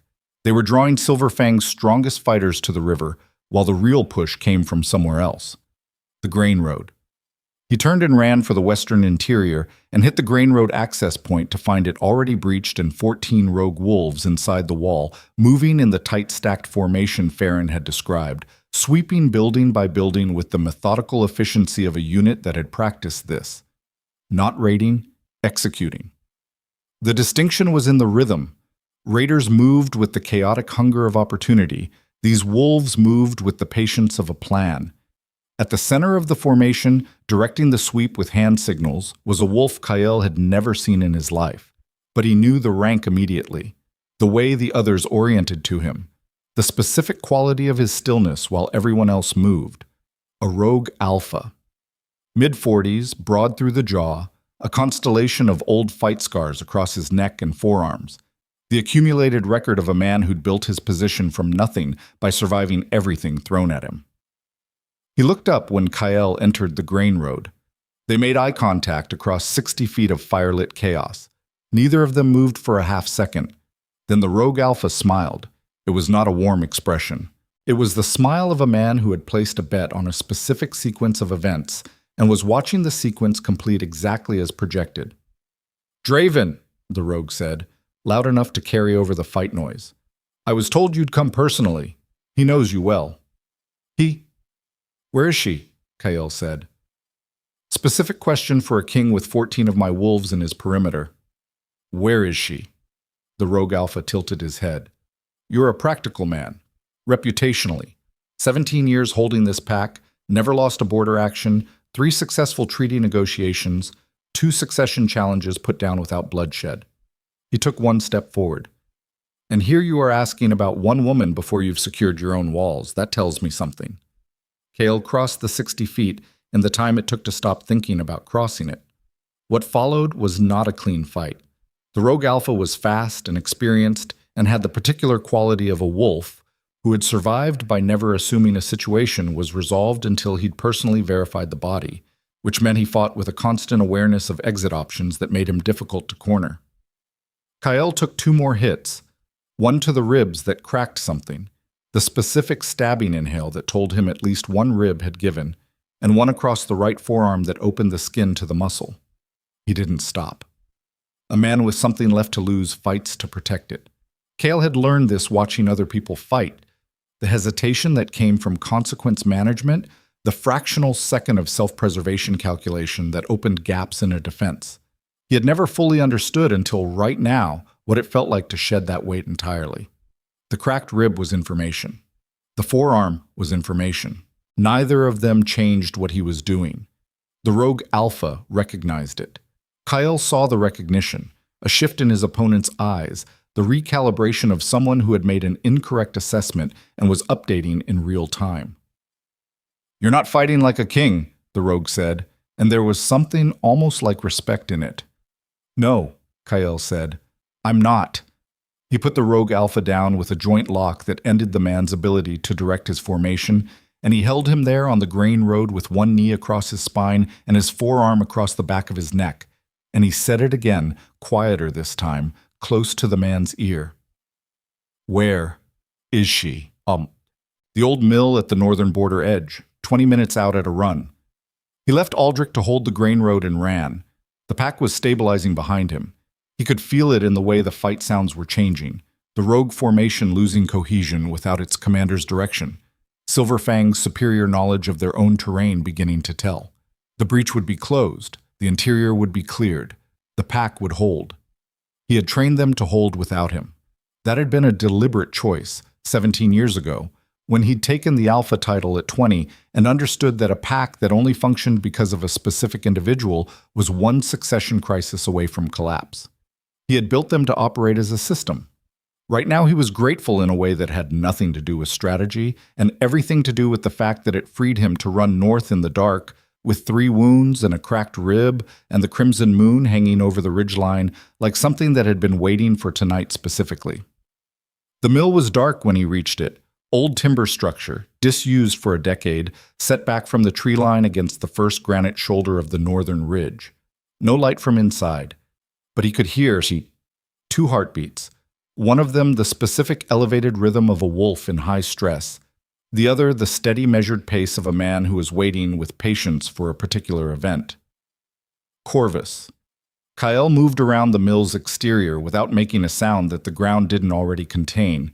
He found the side entrance, a loading door, heavy timber, recently oiled by the way it swung, and went through it fast and low. The interior was lit by 2 oil lamps set on the floor. Serafina was against the far wall, her wrists bound behind her to an iron ring set into the granite foundation, her mouth unbound because Corvus was not worried about her calling for help out here. She was kneeling on the stone floor, and she had clearly not knelt voluntarily. There was blood at the corner of her mouth, and her left eye was swelling shut, and the specific controlled stillness she'd held in the holding quarters was gone, replaced by a white-edged alertness that was pain management and threat calculation running in parallel. She saw Kyle come through the door. She said nothing, didn't call his name, didn't show relief in any way that Corvus, who was standing 6 feet to her right, could use. She just looked at Kyle with those eyes that he'd been reading for 8 years and let him read what was in them now, which was, "I'm functional, the situation is specific, tread carefully." Corvus turned at the sound of Kyle's entry. He had a blade, short, practical, the working tool of a man who had thought through what he'd need in this room. He looked at Kyle's shoulder wound and his forearm, and the way he was breathing around the cracked rib and made a rapid assessment. "You came faster than I expected," Corvus said. His voice was exactly the same unhurried precision he'd used in 22 years of council chambers and advisory sessions. "The formation must have broken early." "Your rogue alpha talks when you apply the right pressure." "Yes, he does. That's always been his weakness." Corvus tilted his head in the way he did when he was recalibrating an analysis. "I'm sorry about the rib. The engagement wasn't meant to run that long." Cale moved 2 steps into the room. Corvus shifted his weight fractionally, the blade moving without drama into a position that closed the angle toward Serafina. "Don't," Corvus said, still conversational. "I don't want to do it this way. This was never about her specifically. She was a mechanism." "You understand that, Kyle?" "She was the most efficient mechanism for what I needed.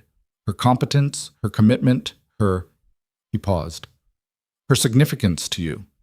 I needed you briefly destabilized. The inquiry accomplished that.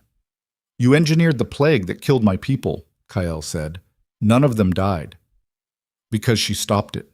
His voice came out flat and cold, which you built your entire sequence around. You used her sacrifice as the instrument of her destruction. He stopped himself. I built a structure, Corvus said, the same way I've been building structures in this pack for 22 years. Your father was easier to work with, if I'm honest. He looked at Kael, less attached to individuals. My father, Kael said slowly. Corvus's expression didn't change. That itself was the tell.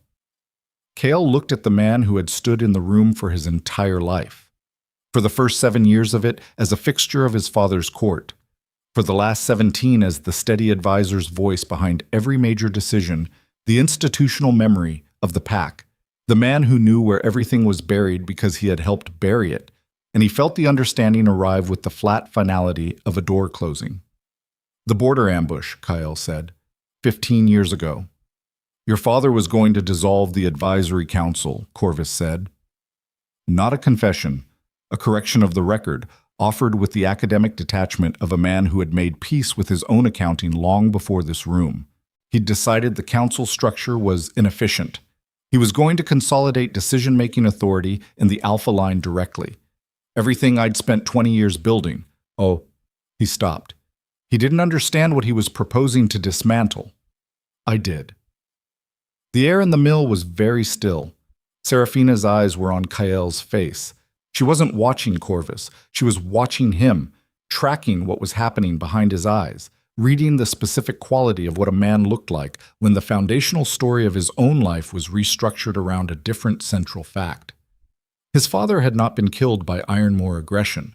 His father had been killed by the man who then stayed in the room to advise the 7-year-old boy who became king too soon, who shaped that boy's understanding of the world, who was present for every decision of the next 17 years, who had helped Kael become the king he was using Corvus's own architecture.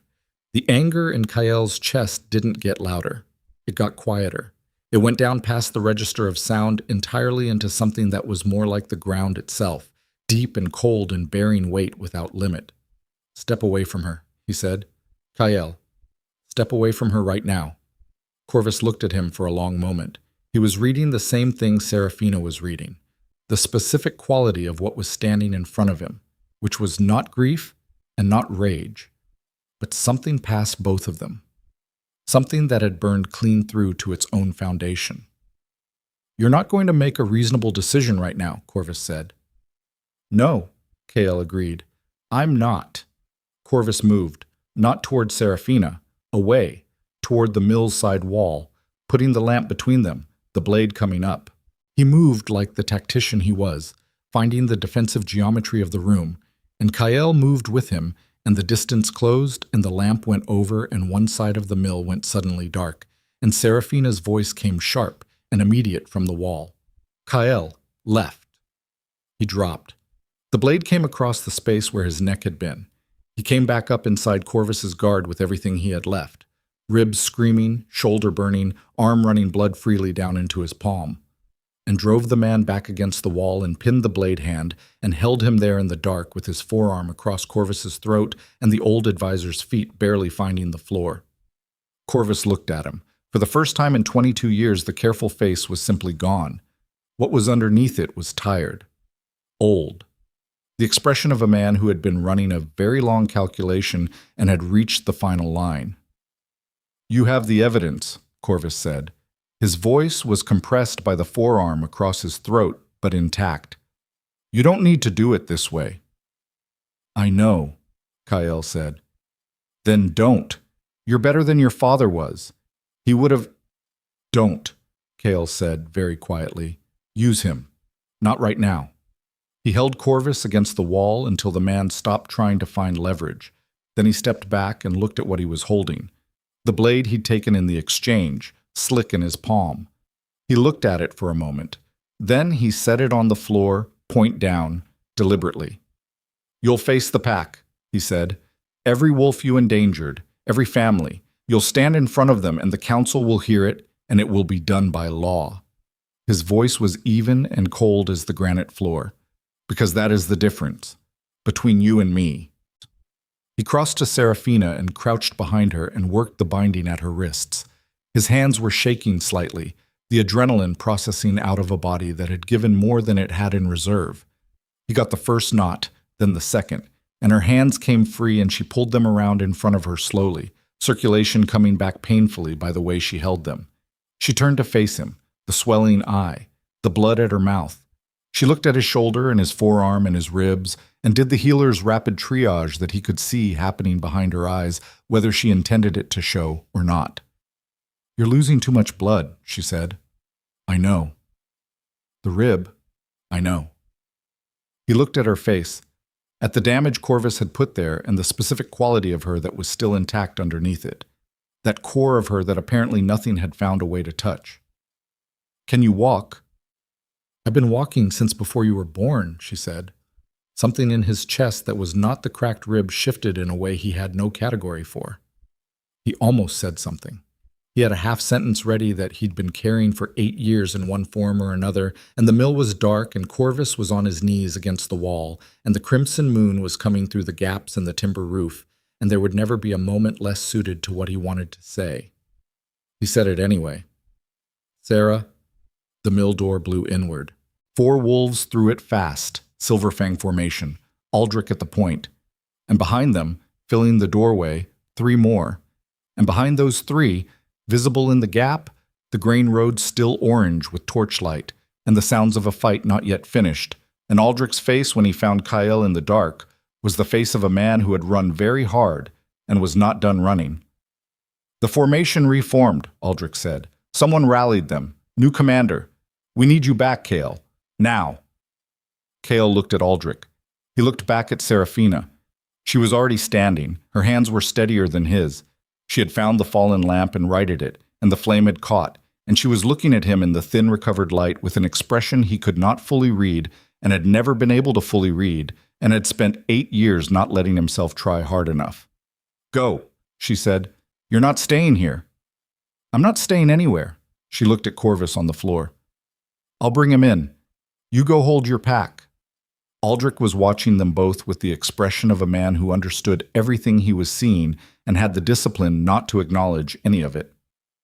Kyle looked at Serafina one more time. Her face in the lamplight, the swelling eye and the blood and the absolute undefeated quality of her, standing in the mill where someone had tried to end her and standing straight, and looking at him with those eyes that had never once looked away from the difficult thing. He turned and ran back into the dark. The crimson moon hung over the ridge, and the grain road burned ahead of him, and somewhere in the reformation of the rogue line, a new commander was holding them together, and Kyle was running toward it with a cracked rib and 3 wounds, and the specific terrible clarity of a man who had just learned that everything he'd built, his understanding of his own life on, had been constructed by someone else's hand. He ran and thought, when this is over, there will be a reckoning, not a battle, not a declaration. A reckoning. The kind that couldn't be postponed or administered by proxy, that required standing in front of the whole pack and saying out loud the thing he had signed his name to and what it had cost. But first there was the grain road. And at the far end of the grain road, stepping out of the torch-lit smoke with a blade in each hand and the loose, patient stance of a wolf who had been waiting a long time for this exact moment, was not a rogue. It was a face he recognized, a face from a border report, 18 months old, a name he'd filed under Ironmore contacts and not looked at again because the contact had supposedly died in a territorial dispute before Kyle's scouts ever got close enough to verify. The face of the man the forged letter had named. Davan was not fabricated. Davan had simply not been where Corvus said he was. Davan had been here, inside the walls, in Silverfang's own compound for months, wearing a different name and a sentinel's jacket, and moving through the pack's daily life with the patient invisibility of someone who had been placed there with a specific purpose and had been waiting for tonight to complete it. He smiled at Kyle across the burning grain road. "Just you and me now," Devon said. "The way it was always going to end." Kyle looked at the blades, looked at his own empty hands, looked at the 3 wounds and the cracked rib and the pack fighting behind him and the dark where Serafina was walking a prisoner out of a mill alone. He felt the last reserve in him, The thing past strategy and past calculation. The thing that had no name except that it was the bottom of a man. The absolute floor, the place you only found when everything above it had been used up.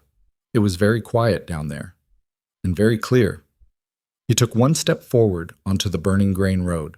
Devon fought like a man who had been saving himself for this specific night. That was the first thing Kyle registered in the opening exchange. Not the blade speed, not the footwork, but the quality of reserve in it. A fighter who had been holding back for months, moving through daily life at a fraction of capacity, would have a surplus that a man who had just come through 3 breach points and a full engagement did not.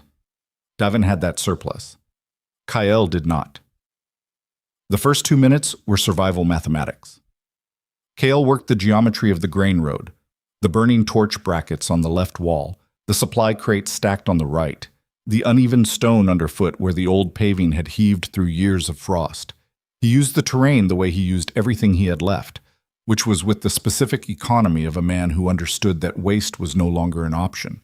The cracked rib limited his rotation left. He adjusted.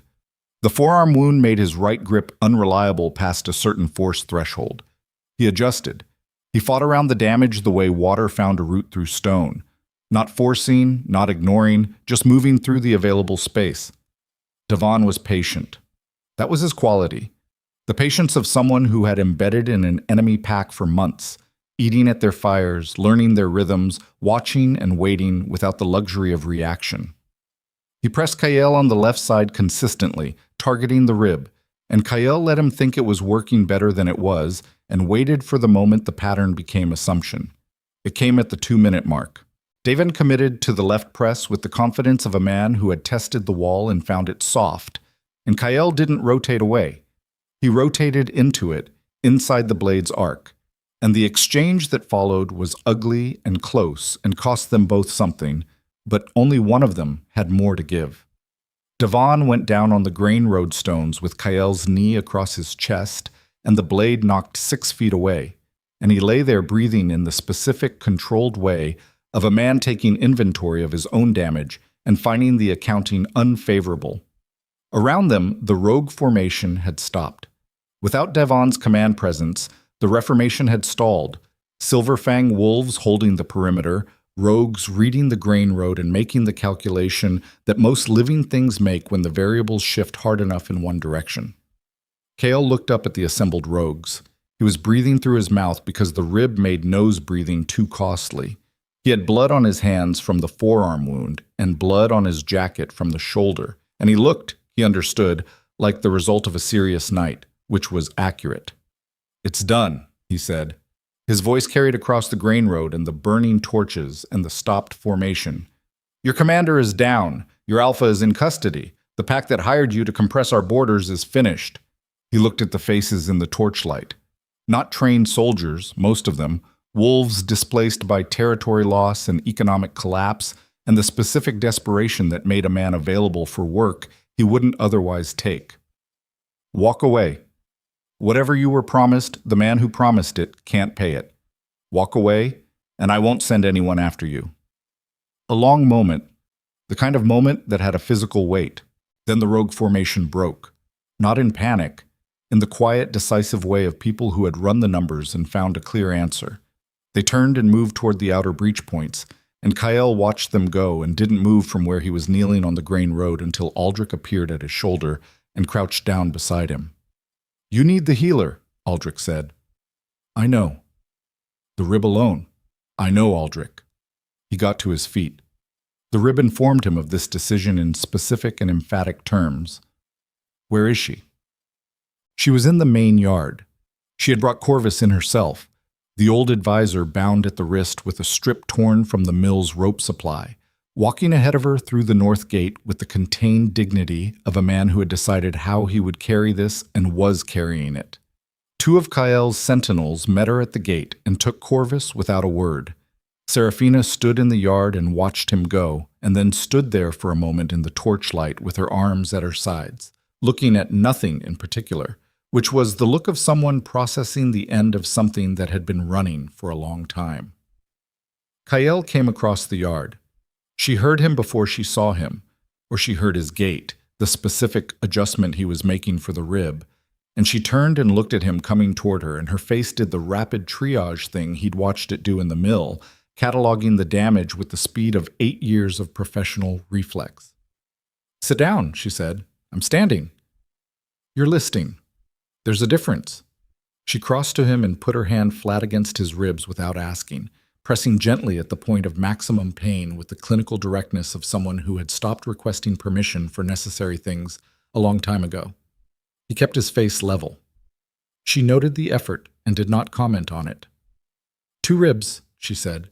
"The shoulder needs closing. The forearm I can pack for now." She looked up at him. "You need to sit down." "When it's done." "Kael." "When it's done," he said. She held his gaze for a moment.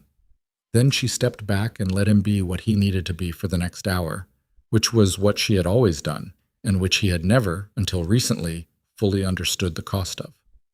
It took until near dawn to account for everything.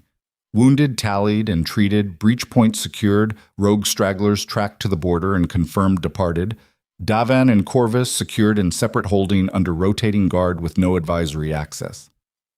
3 Silver Fang wolves seriously wounded, none dead. The number was lower than it had any right to be given the breach geometry, which Kael attributed to the pack's fundamental quality. Not the quality he'd inherited, the quality he'd spent 17 years building, rep by rep, decision by decision, choosing people because of what they were rather than what they claimed.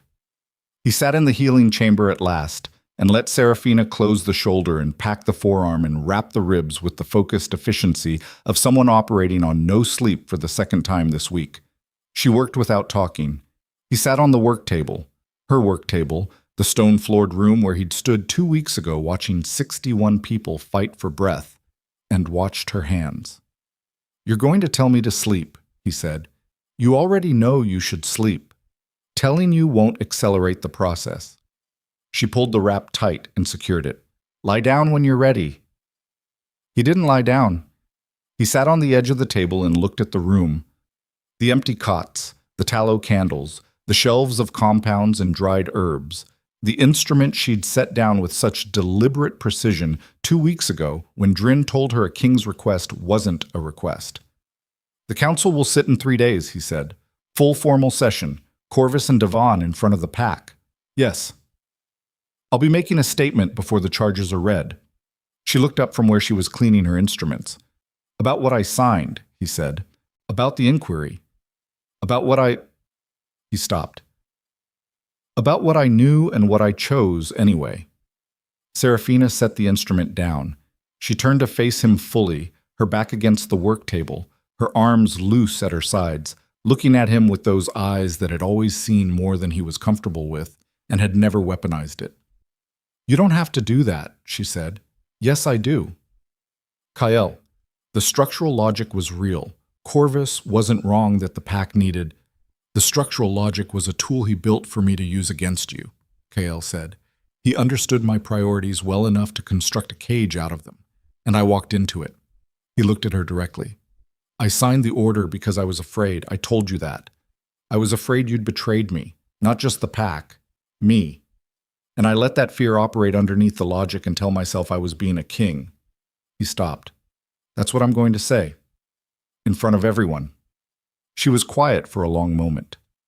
Outside the window, the sky was beginning to lighten at the eastern edge, the first gray suggestion of morning. The pack was settling around them, the specific quality of collective exhaustion after a genuine crisis.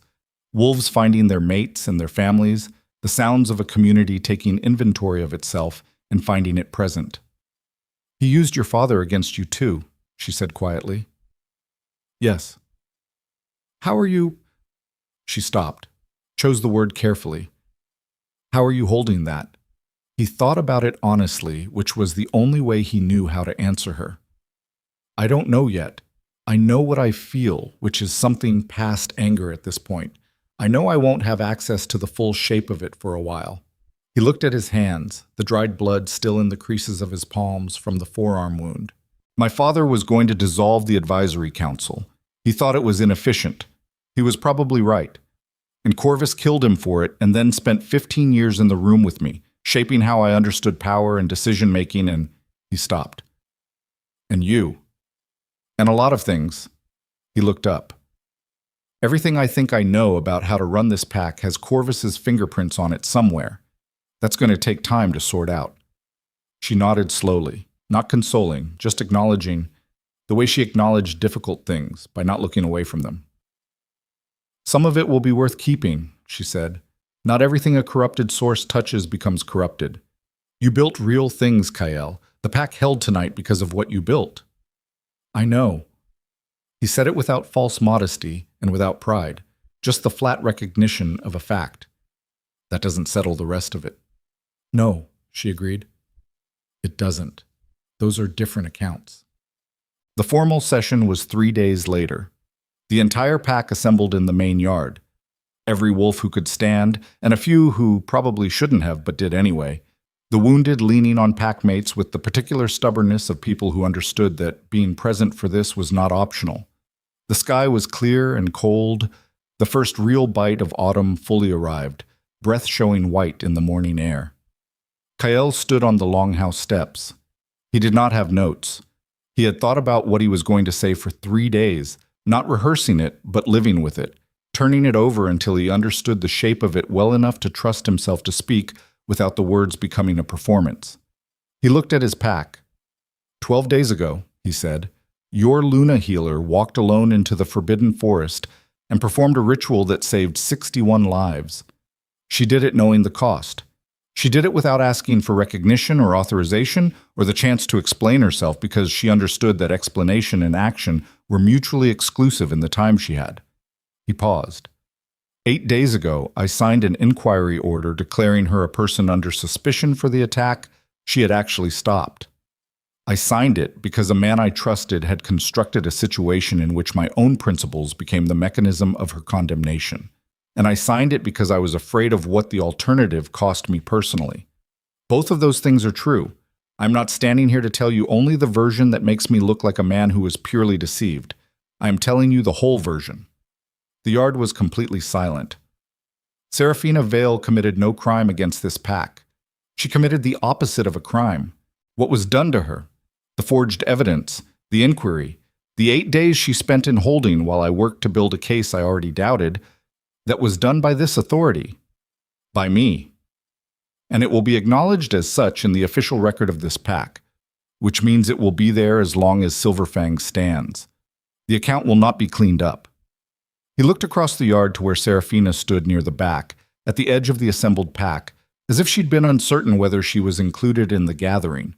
She was looking at him with an expression he'd never seen on her face before, stripped of the composure, stripped of the clinical distance, stripped of everything she used to manage being looked at directly, just her face. He held her gaze for a moment. Then he looked back at the pack. Corvus Fen will face full council charges today. The evidence is complete and it will be read in its entirety. You will hear what was done to your pack and who did it and what it cost. You deserve the whole accounting. He paused one final time. That's all. He stepped back from the steps. But what followed was the procedural work of justice, which was slow and thorough and without drama, because the evidence was comprehensive and Corvus had apparently decided somewhere between the mill and the holding quarters that the version of this where he maintained dignity was the version where he did not force the pack to pull each piece out of him individually. He gave his account in the flat, precise language of a man delivering a final report, and the council recorded it, and the pack listened to it, and the weight of it settled into the yard like snow settling. Quiet, accumulative, permanent. Davin's accounting followed. Less composed, more defensive, ultimately consistent with Corvus's version in every material particular. The sentencing was what pack law required, and Kael carried it out without ceremony, because ceremony would have been an insult to the wolves who had spent 12 days in those cots. It was finished by mid-afternoon. He found her at the northern edge of the pack's territory as the sun was going down, standing at the tree line where the forbidden forest began, looking into the dark between the trees. He'd had a reasonable suspicion of where she'd go and had confirmed it by the simple method of walking in the right direction. She heard him coming. She didn't turn. He stopped beside her and looked at what she was looking at, which was the forest and the first stars coming through the branches, and probably also, he understood, the direction of something that couldn't be pointed to on any map. "They'll hold a formal reinstatement ceremony," he said. "Full rank. Drin is organizing it. He apparently has opinions about the format." "Drin has opinions about everything." "He's going to be an excellent healer." "Yes," she said. "He is." She was quiet for a moment. "I don't know if I can do the work the same way." He looked at her profile. "What do you mean?" "I mean, I went in there thinking it was the end. I made all the internal adjustments a person makes when they've accepted a conclusion." She paused. "And then I didn't die. And I've been walking around for 2 weeks inside a framework that was built for a different outcome, and I haven't fully—" She stopped. "I haven't figured out what I'm building it around now." He thought about that. He thought about his own version of the same problem. The 17 years of internal architecture with corvices, load-bearing walls, and the work of figuring out what held without them. "I know something about that," he said. She turned to look at him then. Fully, the way she did when she decided to look at the difficult thing. The swelling on her eye had reduced to a bruise, yellowing at the edges now. The cut at her mouth had closed. She looked like herself, or like the version of herself that had come through something and was still here, which was a different kind of herself, and also, he thought, more completely herself than any version he'd known before. "I have been saying the same thing to myself for 8 years, he said. "About you. The same sentence, different days. I've been telling myself that the border was there for practical reasons, and I respected practical reasons, and that was sufficient." He looked at her. "It was not sufficient. It was a framework I built to avoid a conclusion I didn't want to examine." She didn't say anything. She waited. "I'm not asking you for anything," he said. "I want to be clear about that. I am not standing here with a transaction. I am standing here because I spent 4 days thinking I might not get to stand here, and I have a specific problem with leaving things unsaid that I have verified twice now through direct experience." Something moved in her face. That hairline fracture he'd seen once before, fast and gone. Then it came back and stayed. 8 years, she said. 8 years. You're a slow study for a man who runs an empire. Yes, he said. I am. She turned back toward the forest for a moment. He waited. He had learned something about waiting these past weeks. The difference between waiting as absence and waiting as presence, staying in the space without filling it, which was harder than it sounded. I chose this, she said finally. That night in the clearing, I went in there knowing what it cost, and I chose it freely. She paused. I need you to understand that it was not a tragedy. It was a decision made by someone who knew what she was doing and why. I understand that. And I need you to understand that I didn't do it for you. She looked at him. I did it for all of them. For Ren and the children and the sentinels and every wolf in this pack. You were... She stopped. You were part of why it wasn't hard to choose, but you were not the whole reason. I know, he said. I would not have respected it if you had. She held his gaze for a long moment. He let her look. He had nothing left to manage or present. The night had taken all of that, stripped him back to something that was either the real thing or nothing at all. And he found he preferred the clarity of it, even though it left him with nowhere to stand except exactly where he was. I don't know what I'm building it around now, she said again, quietly. Not the same sentence as before, a different weight to it this time, pointing in a different direction. Neither do I, he said. I thought we could figure that out. The last of the daylight left the sky. The forest was dark and patient and old, the same forest it had always been, indifferent to the human scale of what had happened at its edge. The stars came through fully now. Somewhere behind them in the pack's territory, fires were being lit and wolves were eating, and Drin was probably making annotated lists about reinstatement ceremony logistics, and 3 wounds were making specific arguments about rest that Kael was continuing to defer. Serafina reached out and took his hand. Not a statement, not a concession, just a fact, placed in the air between them like something that had always been there and was only now being acknowledged. He closed his hand around hers. They stood at the tree line for a long time, not speaking, while the pack settled into its evening rhythms behind them, alive, whole, built from the decisions of people who had paid for what they had and knew it, which was the only foundation that held against anything. Months later, on the night of the next crimson moon, Kael knelt before the entire pack in the main yard with the cold stone under his knee and the moon's red light across the assembled faces of everyone who had survived the worst thing he'd asked them to survive. He had not planned a speech. He had planned nothing except to be present and undefended and clear. Serafina stood before him in the torchlight, and she looked at the king kneeling in front of her with the same eyes she'd always had. The ones that did not look away from difficult things, the ones he'd been reading for 8 years and was still learning, the ones that had looked at him across a burning stone circle and said, "Tell them I was glad to." He looked up at her. "I am not asking your forgiveness," he said, so the pack could hear it, and so she could hear it, both of those things necessary. "Forgiveness is yours to decide on your own time and your own terms, and I have no claim on it. I'm telling you what I know, which is that I am a better king for having been wrecked by you, and a better man for having been found by you afterward, and I will spend whatever time this pack gives me making sure those two statements remain true." He held up the Luna's seal, the formal token of her reinstatement, newly made, the old one having been destroyed with the inquiry documents per his explicit order. "This belongs to you," he said. "It always did." She looked at him for a moment that had the specific quality of a moment that both people in it understood is not ending, only changing form. Then she took the seal from his hand and held it, and looked out at the assembled pack, at Drin with his serious face and his annotated lists, at Ren standing straight-spined among the sentinels, at Aldrich at the edge of the gathering with the expression of a man who had been steady through everything and was allowing himself briefly to be something else. Then she looked back at Kael. She reached down and took his hand and brought him to his feet, because a man on his knees had done what a man on his knees needed to do, and there was nothing left to atone for in that position. What came next required standing. He stood. They stood together. And when Silverfang howled that night, the whole pack, every voice lifting into the crimson-lit sky above the ridgeline, the sound was not the sound of a pack that had survived.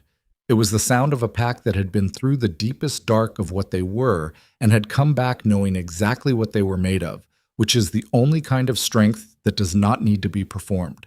It carried across the mountains and out over the dark territories beyond, over forests that did not know their names and rivers that did not record their grief. And it faded into the cold air of an autumn that was already becoming winter, and the wolves of Silverfang stood in the crimson moonlight and listened to their own echo come back to them, changed by the distance, wearing the shape of something that had traveled very far and was finally home.